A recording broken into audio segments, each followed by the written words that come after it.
It's a competitive place, the electric car segment. In recent months, we've seen a slew of battery-powered models hitting dealerships, and there's even been some competition breaking out within larger manufacturing groups. Take the Volkswagen ID.3 and the Cupra Born, for instance. They're both made within the Volkswagen Group, use the same platform underneath, and even use the same motors. But what are their differences, and how does this change their appeal? Let's find out. Going off looks alone, you'd be hard pressed to tell these two cars are related. Sure, the dimensions are near identical, but the way these two go about the styling is completely different. The ID.3 paved the way for many of Volkswagen's newer EVs, with its rounded, bulbous design looking both familiar and modern at the same time. But it's the Cupra which really ticks the boxes here.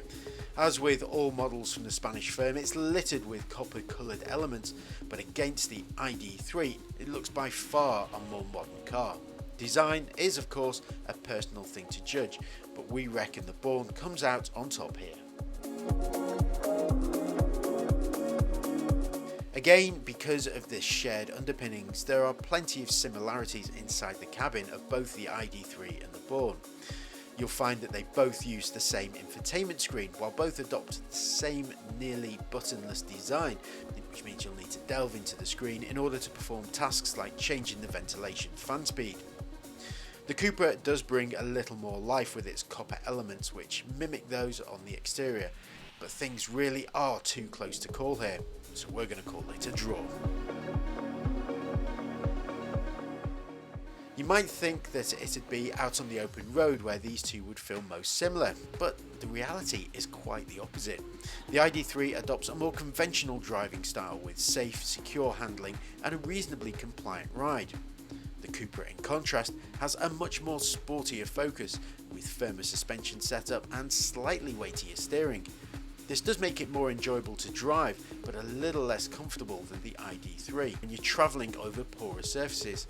So if you want more driving enjoyment from your EV, go for the Born. Need more comfort instead, the ID.3 will be your best bet. As you might expect, both cars here have very similar running costs. Both the ID.3 and Born are capable of travelling up to 336 miles in their largest battery guises, which means that they've got plenty of range for long distance trips. The real factor when it comes to running costs associated with electric cars is what type of energy tariff you're on. Many providers offer EV focused plans which give you access to cheaper charging during off-peak times. Making sure you're on the right plan will make running an EV as cheap as possible.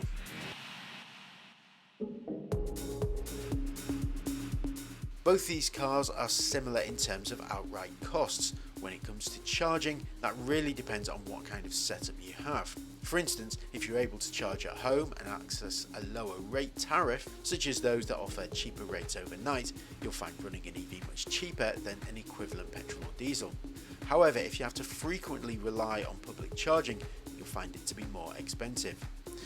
Since both of these cars share the same battery technology, their costs will be largely the same, so again, it's another draw.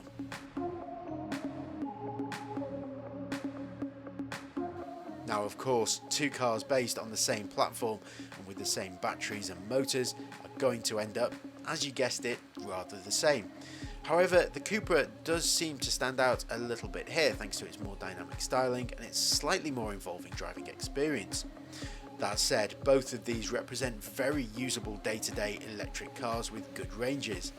Remember too that if neither of these cars tickle your fancy, then there are plenty of electric choices available on Motors.co.uk today.